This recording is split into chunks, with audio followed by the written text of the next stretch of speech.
ஸ்தோத்திரம். கிறிஸ்துவுக்குள் அன்பான சகோதர சகோதரிகளே, உங்கள் அனைவருக்கும் என் இனிய இந்த மதிய வேளையில வாழ்த்துக்களை தெரிவித்துக் கொள்கிறேன். இந்த நாளிலேயும் கூட இன்றைய வேத வார்த்தை சங்கீதம் எழுதின புஸ்தகம் 103 அதனுடைய 1, 2, 3 அதில் சொல்கிறது. சங்கீதக்காரன் தாவீது இப்படியே சொல்லுது, என் ஆத்துமாவே கர்த்தரை ஸ்தோத்திரி, என் முழு உள்ளமே அவருடைய பரிசுத்த நாமத்தை ஸ்தோத்திரி, அவர் செய்த சகல உபகாரங்களை மறவார். ஆமாங்க.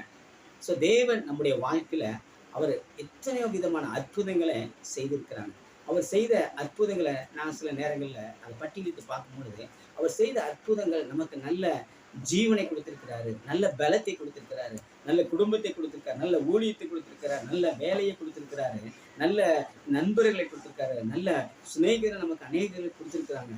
ஸோ இப்படி தேவன் கொடுக்கப்பட்ட அந்த தேவனுக்கு நம்ம நன்றி சொல்வதாக நம்ம இருக்கப்பட வேண்டும். ஆமாங்க. என் ஆத்துமாவே கர்த்தரை ஸ்தோத்திரி. ஸோ தேவன் செய்த சகல உபகாரங்களுக்கு நம்ம நன்றி சொல்லுவதாக இருக்கப்பட வேண்டும். ஸோ உலகத்தில் ஒரு பழமொழி அகத்தின் அழகு முகத்தில் தெரியும் என்று சொல்கிறாங்க. ஸோ இந்த நாளில் ஒவ்வொரு உலகத்தில் இருக்கிற ஒவ்வொரு மனிதர்களுக்கும் 2 வகையான நான் தான் எடுத்துக்கிட்டீங்கன்னா, இப்போ நான் என்னுடைய வாழ்க்கையில் என்னென்னா, ஸோ நான் மற்ற மனிதர்களோடு நான் பேசுகின்ற பொழுது அதனுடைய சுவாபங்கள் என்ன அப்படின்னா, என்னுடைய வெளி தோற்றத்தை தான் நம்ம எல்லாருமே பார்க்குறோம். ஆனால் அநேகருடைய வாழ்க்கை இன்றைக்கு கர்த்தரை நம்ம இந்த நாட்களில் ஸ்தோத்திரிக்கப்பட வேண்டும், அவருக்கு நம்ம நன்றி சொல்லப்பட வேண்டும். ஸோ உலகத்தில் ஒரு பழமொழி சொல்லுது, அகத்தின் அழகு முகத்தில் தெரியும் என்று சொல்லி.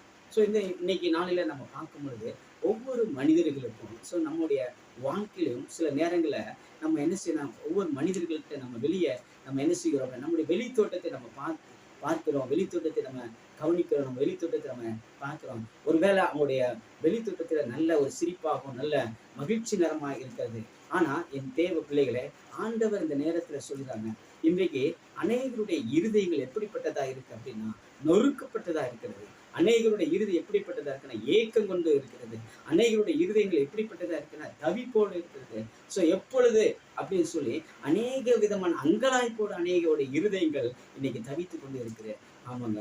ஸோ அதுக்கு தேவன் இந்த நாட்களில் அவருடைய காரியங்களை அவர் சொல்கிறாரு.